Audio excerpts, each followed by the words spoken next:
فقد افترى إثما عظيما.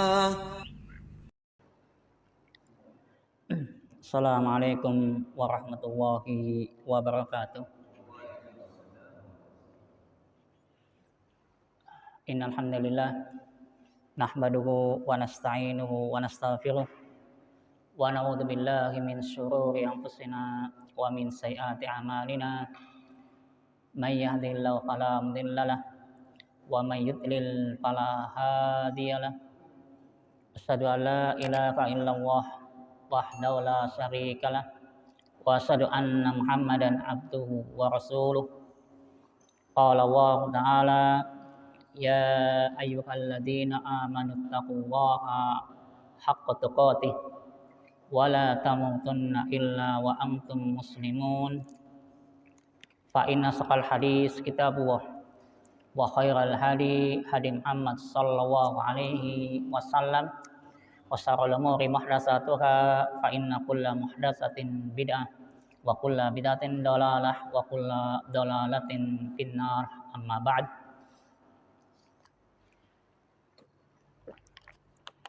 Ikhwani fiddin, asani wa yakum. Kita bersyukur kepada Allah Subhanahu wa taala, memuji Allah Subhanahu wa taala dengan mengucapkan alhamdulillah, di mana kita merasakan nikmat Allah Subhanahu wa taala yang begitu banyak, nikmat Allah Subhanahu wa taala yang tidak bisa kita hitung jumlahnya. Di antara nikmat Allah adalah kita bisa bermajlis ilmu, yang mudah-mudahan majlis ini majlis yang diberkati oleh Allah Subhanahu wa taala, majlis yang bisa menghilangkan dan menghapus dosa-dosa dan kesalahan-kesalahan kita. Amin. Kita melanjutkan kajian kita pada tafsir Al-Quran Al-Karim, masih membahas pada ayat yang ke-82, pertemuan yang kedua kali pada kesempatan ini, yaitu ayat yang ke-82 pada surat Al-Baqarah, di mana walaupun ayat ini kemarin kita bahas, akan tetapi ketika kita mau menghayati kembali ayat ini, maka ternyata ayat ini masih banyak pelajaran yang bisa kita petik dari ayat ini. Allah Subhanahu wa taala berfirman, walladzina a'udzubillahi minasyaitonir rajim walladzina amanu wa 'amilus solihati ulaika ashabul jannah hum fiha khalidun. Allah berfirman, walladzina amanu, dan orang-orang yang beriman, wa 'amilus solihati, dan beramal soleh, ulaika ashabul jannah, maka mereka adalah para penghuni surga. Hum fiha khalidun, mereka akan kekal selama-lamanya di sana. Ikhwan fillah, asinallahu wa yakum. Sebagaimana kita ketahui, ayat ini adalah ayat yang menjelaskan pada kita bahwa kunci utama seseorang masuk surga adalah iman dan amal soleh. Karena Allah Subhanahu wa taala mengabarkan di ayat ini dan berjanji di ayat ini, orang yang beriman dan beramal soleh, maka kata Allah, ulaika ashabul jannah, mereka adalah penghuni surga. Ketika kita mendengar ayat ini atau membaca ayat ini, maka harus ada pada diri kita satu motivasi. Aku pengen mancing surga, ya kan? Karena ternyata Allah mengabarkan kepada kita di ayat ini, ketika seseorang pengen masuk surga adalah iman dan amal soleh. Sehingga kita tidak bisa membayangkan bagaimana nikmatnya surga. Nikmat yang tidak bisa terbayangkan, sangat nikmat sekali. Makanya Nabi kita Muhammad SAW menjelaskan kepada kita bahwa kita hidup di dunia ini, jadilah menjadi orang yang asing. Hidup nang dunia kowe seakan-akan wong asing. Kita akan terasa asing, ya kan? Nah, pastinya kita pengen balik ke Brebes, karena tempat tinggal asli kita adalah di Brebes. Sama halnya tempat tinggal kita, bapak kita Nabi Adam alaihi salam, itu tempat tinggalnya aslinya di mana? Surga.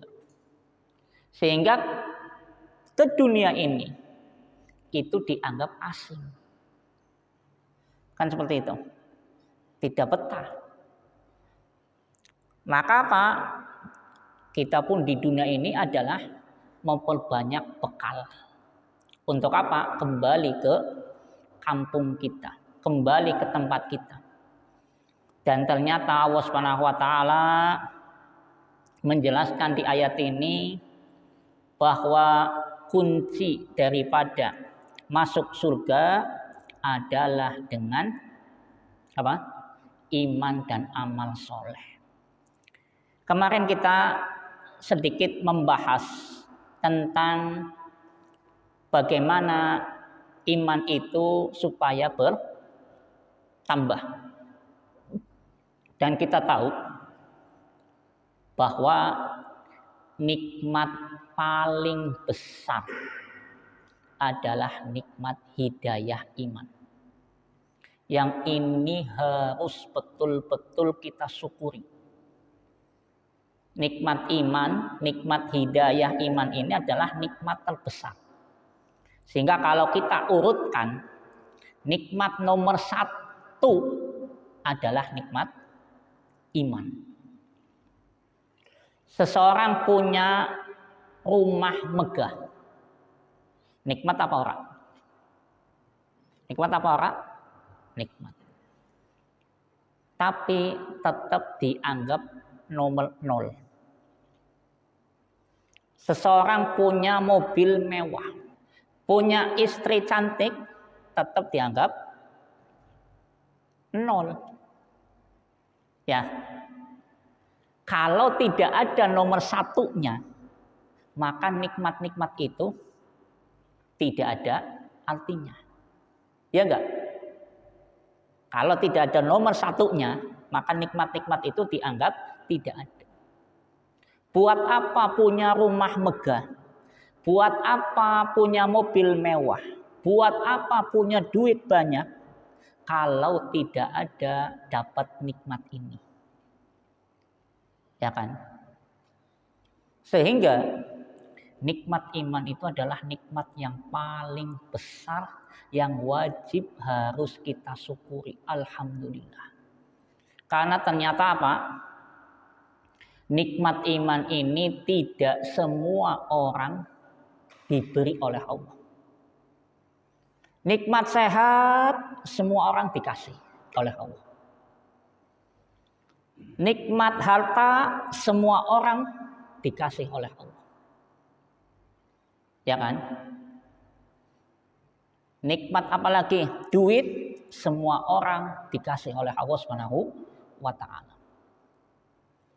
Tapi nikmat hidayah tidak semua orang dikasih oleh Allah Subhanahu wa taala. Maka kita katakan tadi bahwa iman atau nikmat iman ini adalah nikmat yang terbesar di antara nikmat-nikmat yang ada, yang wajib bagi kita untuk mempertahankannya. Karena kunci masuk surga tadi adalah iman dan amal soleh. Maka Allah Subhanahu wa taala berfirman, dan ini ayat yang harus menjadi pegangan kita. Wala tamutunna illa wa antum muslimun. Janganlah kalian mati kecuali membawa agama Islam ini. Hidayah. Kokoh, pegang teguh. Percuma, naudzubillah, ketika seseorang mati tapi tidak membawa iman. Sehingga makanya Allah tadi mengatakan wala tamutunna illa wa antum muslimun. Janganlah kalian mati kecuali dengan membawa dengan Islam. Dalam keadaan tetap beragama Islam. Nah, kita ingin tahu apa sih hal-hal yang bisa meningkatkan iman. Hal-hal yang bisa menjadikan iman kita ini kokoh. Tidak terombang-ambing dan tidak lepas, naudzubillah kan. Karena nikmat hidayah ini harus kita pegang terus. Kemarin yang pertama Pak, masih ingat? Pekelalen.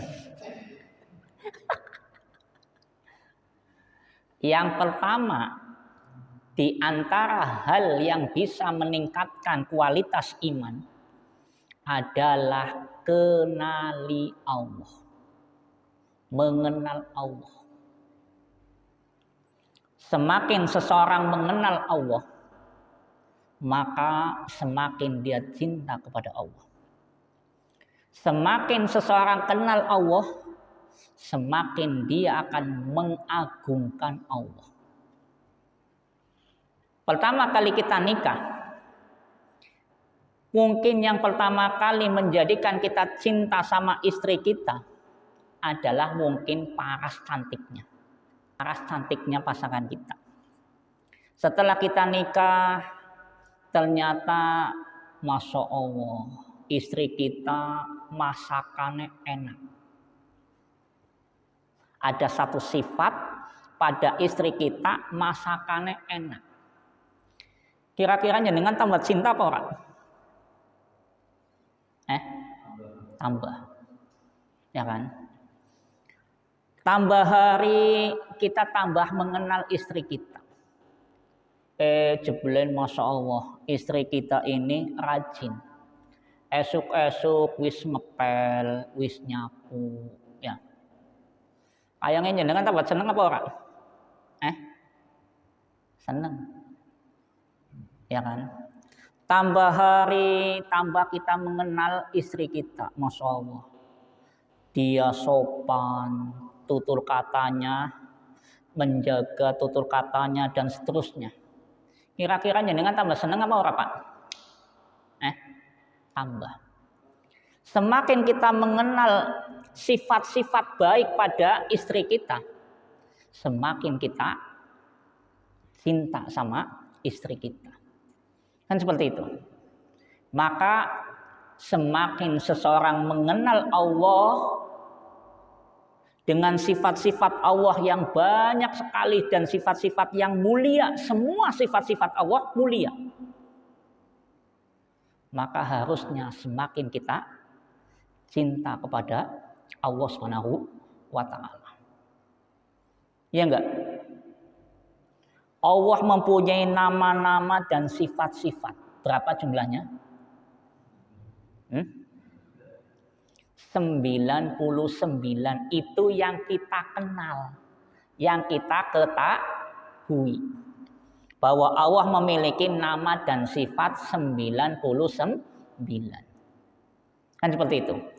Allah Ar-Rahman, Allah Ar-Rahim, Allah Ar-Razzaq, pemberi rizki, Allah Ghafur, pengampun, dan seterusnya, yang mana semua sifat-sifat itu adalah sifat-sifat mulianya Allah Subhanahu wa Ta'ala. Sehingga tadi kita katakan ketika kita semakin mengenal Allah, maka akan semakin kita mencintai dan mengagungkan Allah. Kenapa ada orang rela meninggalkan kasur empuknya di malam hari? Karena dia cinta Allah Subhanahu wa Ta'ala. Karena dia mengagungkan Allah, maka dia pun sholat tahajud di malam hari. Kalau bukan karena cinta, bukan karena mengagungkan Allah kayaknya lebih enak nanti Pak kasur empuk. Iya, mending kan kasur empuknya. Kan seperti itu. Tapi karena dia sadar Allah Ar-Rahman, Allah Maha Penyayang, pengasih, penyayang, pengampun. Ya kan? Maka dia pun bangun mengagungkan Allah Subhanahu wa taala. Jadi semakin seseorang mengenal Allah akan semakin mencintai dan mengagungkan Allah serta akan ada rasa takut kepada Allah Subhanahu wa taala. Makanya Allah mengatakan innama yakhsyallaha min ibadihi al ulama. Sesungguhnya orang-orang yang takut kepada Allah dari hamba-hambanya Allah adalah al-ulama, yaitu kalangan ulama, orang-orang yang mengenal Allah Subhanahu wa taala. Jadi di sini salah satu cara meningkatkan kualitas iman adalah kenali Allah. Kita baca nama-nama Allah Subhanahu wa taala. Kita pelajari akidah, kita pelajari tauhid. Siapa Allah Subhanahu wa taala yang kita sembah? Contoh, Allah mempunyai nama Al-Halim. Apa? Al-Halim. Itu artinya adalah apa? Allah itu halim, Allah itu sangat sabar. Allah tidak menghukum langsung orang yang berbuat maksiat. Ketika ada orang berbuat dosa, tidak langsung Allah hukum, tidak Allah langsung siksa. Itu namanya Allah halim. Allah itu maha halim. Artinya apa? Allah tidak langsung menghukum orang yang berbuat dosa. Ya, kira-kira dina kieu aku berbuat dosa pira coba? Kira-kira kita hari ini saja dosana pira coba? Yang mengetahui kita sendiri. Tapi ternyata Allah tidak langsung menghukum. Makanya Nabi pernah mengatakan apa? Ma'asbaro min ahadin, tidak ada yang lebih sabar, tidak ada satupun yang lebih sabar minallah, daripada Allah Subhanahu wa taala. Ketika ada orang menuduh Allah punya anak, Allah tetap ngasih dia rezeki. Ya kan? Orang Nasrani menganggap Allah punya anak. Orang Yahudi menganggap Allah punya anak. Tapi Allah tetap ngasih nikmat. Ya apa tidak? Bertahun-tahun seseorang seumur hidupnya 40 tahun, 50 tahun orang tahu sujud kepada Allah. Tapi tetap dikasih apa? Nikmat. Allah halim. Karena Allah berharap ketika dia berbuat dosa, dia mau kembali, mau taubat. Allah tidak langsung menghukum. Kan seperti itu.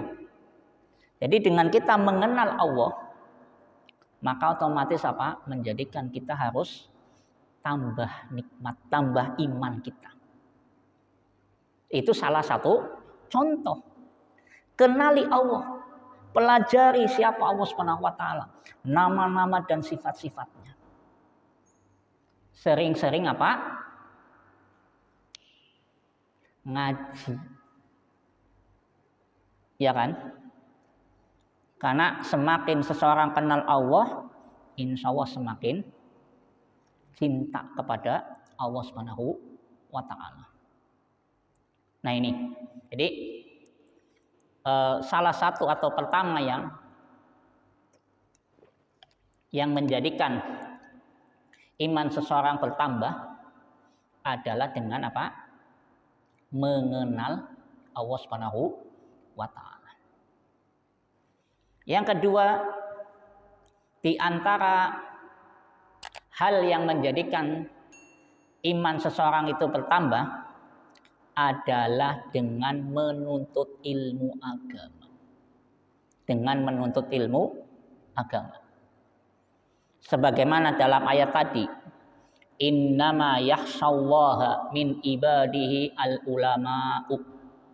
Sesungguhnya orang-orang yang takut kepada Allah dari kalangan hamba-hambanya adalah para ulama. Artinya orang-orang yang mengenal. Ketika seseorang mau menuntut ilmu agama, maka akan menjadikan apa? Dia terarah, terbimbing. Karena dengan menuntut ilmu agama, tahu mana jalan yang dimurkai Allah dan mana jalan yang diridhoi oleh Allah. Ketika dia menuntut ilmu agama, maka dia tahu ini adalah sesuatu yang dicintai oleh Allah. Ini adalah yang dilarang. Ini adalah hal yang menyebabkan mendapatkan laknat. Ini adalah hal yang bisa mendatangkan rahmatnya Allah. Tahu. Dengan menuntut ilmu agama, dia menjadi tahu. Makanya ilmu yang bermanfaat, sebagaimana kita berdoa di setiap hari kita, doa sesudah sholat subuh apa?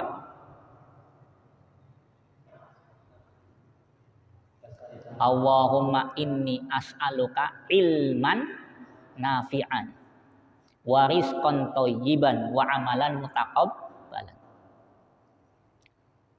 Allahumma inni as'aluka ilman nafi'an. Ya Allah, aku memohon kepadamu ilmu yang bermanfaat. Ilmu yang bermanfaat, para ulama mengatakan apa? Yaitu ilmu yang membuahkan rasa takut kepada Allah. Ilmu yang bermanfaat adalah ilmu yang membuahkan rasa takut kepada Allah Subhanahu wa taala. Sehingga di sini ketika seseorang tadi menuntut ilmu agama, sehingga dia tahu, ya Allah, ini adalah ternyata hal yang dimurkai oleh Allah, saya tinggalkan. Ini ternyata adalah hal yang dilaknat oleh Allah, kita tinggalkan. Kan seperti itu, adanya rasa takut kepada Allah Subhanahu wa taala. Itulah ilmu yang bermanfaat. Jadi salah satu menjadikan dengan seseorang itu menuntut ilmu agama, otomatis dia pun tahu arah tujuan hidupnya.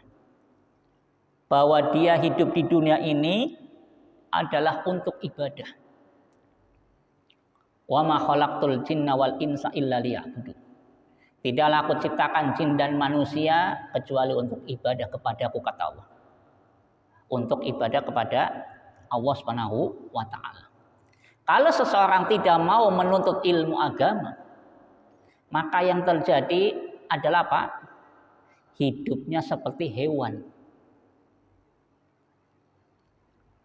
Sing penting enak, sing penting wareg, sing penting apa? Sesuai nafsunya. Tidak tahu apa tujuan hidup dia. Kalau tidak ada landasan ilmu agamanya. Ya kan? Kalau tidak ada landasan ilmu agama, seseorang tidak akan pernah mengeluarkan zakat. Tidak akan pernah bersedekah. Kenapa? Kerja kesel-kesel, loken pan dibagi-bagi. Kan seperti itu. Tapi ketika dia tahu ilmu agama, dia tahu ada hak milik orang lain. Pada harta yang dia miliki harus ada hak zakatnya, sodakohnya, dan seterusnya. Kalau punya ilmu agama. Kalau seseorang tahu ilmu agama, dia tahu ada panggilan adzan, panggilan dari Allah Subhanahu wa taala yang memberikan rizki pada dia. Maka dia pun langsung berangkat ke masjid. Langsung berusaha menjumpai Allah Subhanahu wa taala. Kan seperti itu. Tapi kalau tidak ada landasan ilmu agama, yang ada adalah apa? Dia akan menganggap waktu itu uang. Time is money. Mana eman? Kan seperti itu. Harus dia gunakan waktunya untuk dagang, untuk apa, untuk bisa menghasilkan duit. Kan seperti itu. Kalau tidak ada landasan ilmu agamanya. Padahal dalam lantunan adzan ada hayya 'alas shalah, ada hayya 'alal falah. Menuju keberuntungan, menuju kesuksesan. Kan seperti itu. Nah ini. Kemudian yang ketiga, untuk bisa meningkatkan kualitas iman adalah menghayati ayat-ayat Allah yang kauniyah. Ayat-ayat Allah alam semesta ini. Dihayati, dicerna, ditadaburi. Karena dengan kita menghayati ayat-ayat Allah, maka akan menjadikan apa? Begitu besar Allah Subhanahu wa taala. Begitu maha mampunya Allah Subhanahu wa taala. Alam yang sangat teratur. Ya kan? Ketika kita hayati bahwa alam ini sangat teratur, maka akan menjadikan apa?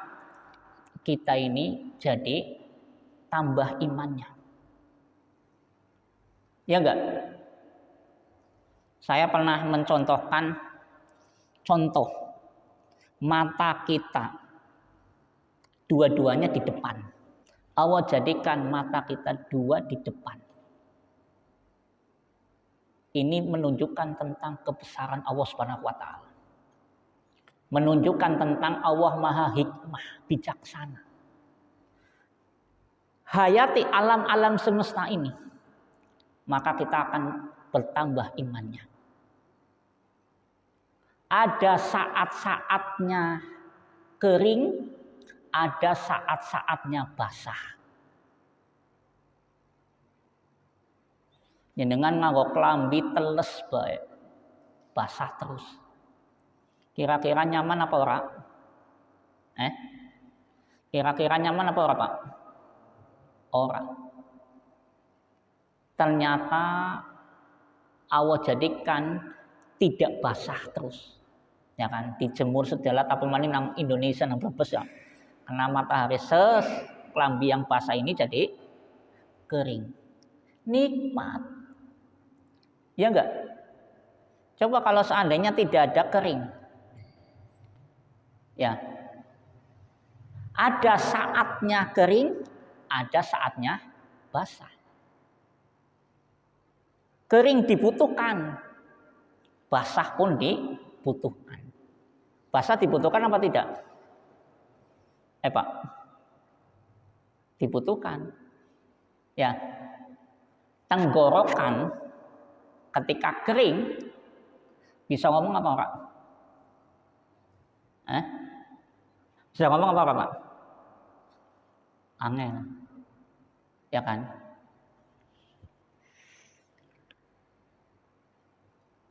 Tadaburi nikmat-nikmat Allah, tadaburi ayat-ayat Allah, ya kan? Kenapa air sungai itu tawar, air laut asin. Coba kalau seandainya dibalik. Kenapa air sungai itu tawar, air laut asin? Bisa nih coba. Ya, kalau air sungai itu asin, tentu tidak bisa dikonsumsi dan tidak baik untuk tanaman-tanaman. Ya. Karena sawah itu diairi pakai sungai. Ya. Hikmah yang lain apa? Kalau air laut itu tidak asin, maka tidak akan bisa nampung kapal-kapal laut besar. Karena semakin air itu asin, maka daya tenaga untuk ngangkat beban berat akan kuat. Benar apa ora, Pak? Betul apa ora? Betul. Sehingga kapal-kapal laut yang tinggi beratnya berton-ton bisa. Karena asin itu akan membuat tenaga kuat. Ya enggak? Itu salah satunya. Kan seperti itu. Jadi di sini kita menghayati bagaimana Allah Subhanahu wa taala Maha bijaksana, dan kita pun disuruh untuk menghayati ayat-ayat Allah Subhanahu wa taala. Maka Allah berfirman dalam ayatnya apa? Wa fi anfusikum afala tubsirun. Allah berfirman dalam surat Ad-Dariyat, salah satunya apa? Wa fi anfusikum, dan pada diri kalian. Afala tubsirun, apakah kalian tidak memperhatikannya? Karena dengan kita memperhatikan tentang diri kita, ternyata banyak nikmat-nikmat Allah yang Allah berikan kepada kita. Tanda-tanda kebesaran Allah Subhanahu wa taala. Allah mengatakan dalam ayat yang lain, inna fi khalqis samawati wal ardi wahtilafil laili wan nahari la ayatil li ulil albab.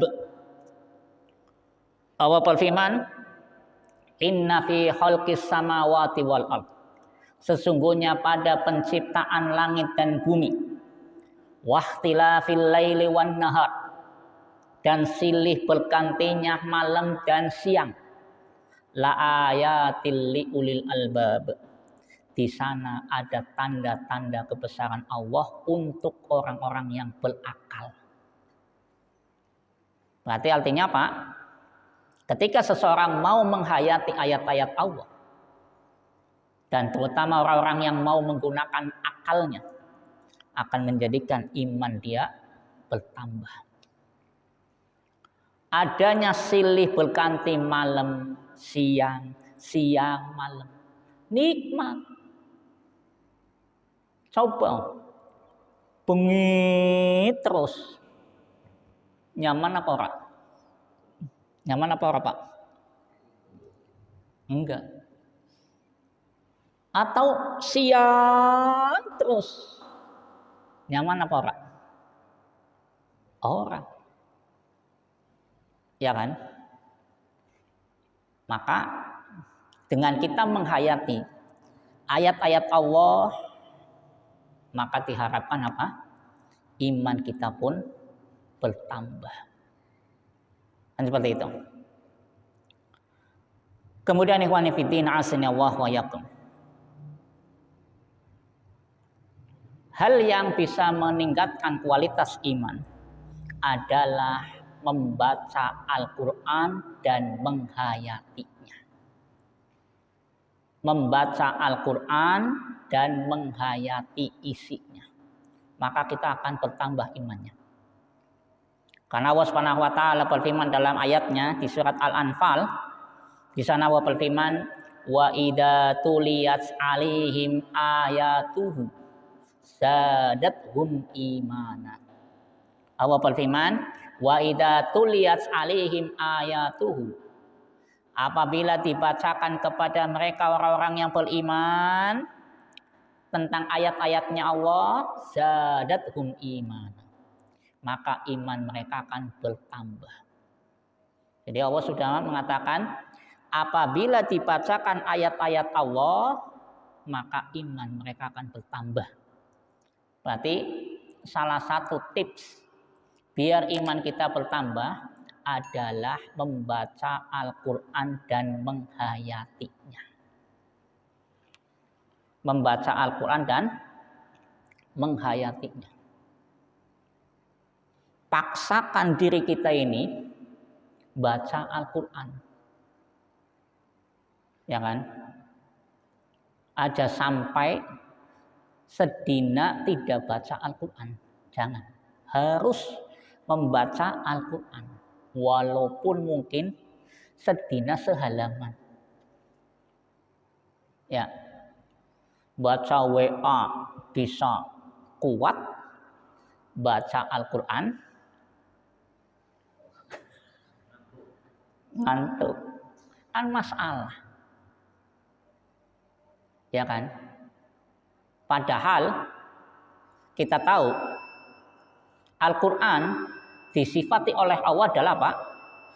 Cahaya. Al-Quran itu disifati oleh Allah apa? Cahaya. Maka ketika seseorang dengan membaca Al-Quran dan Al-Quran sebagai pedoman hidupnya dia akan terarah. Akan terarah hidupnya. Kalau seseorang tidak bisa memanfaatkan Al-Quran, yang tadi disifati Al-Quran, salah satu sifat Al-Quran adalah cahaya, maka berarti dia belum betul-betul bisa mengambil pelajaran dari Al-Quran.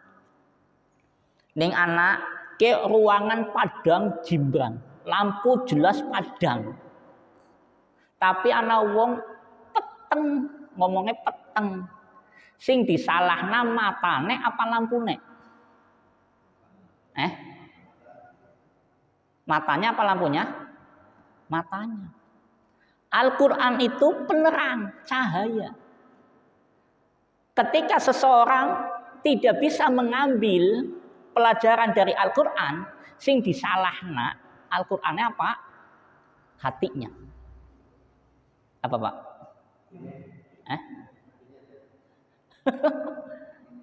Ya kan? Karena Al-Quran disifati oleh Allah penerang. Jadi orang dengan Al-Quran jadi terarah, jelas. Kan seperti itu. Wallahu ta'ala alam. Wassallallahu ala nabiyina Muhammad wa ala alihi washabihi ajmain. Subhanallah, asyhadu an la ilaha illa anta, astaghfiruka wa atubu ilaik. Assalamualaikum warahmatullahi wabarakatuh. ومن يشرك بالله فقد افترى إثما عظيما.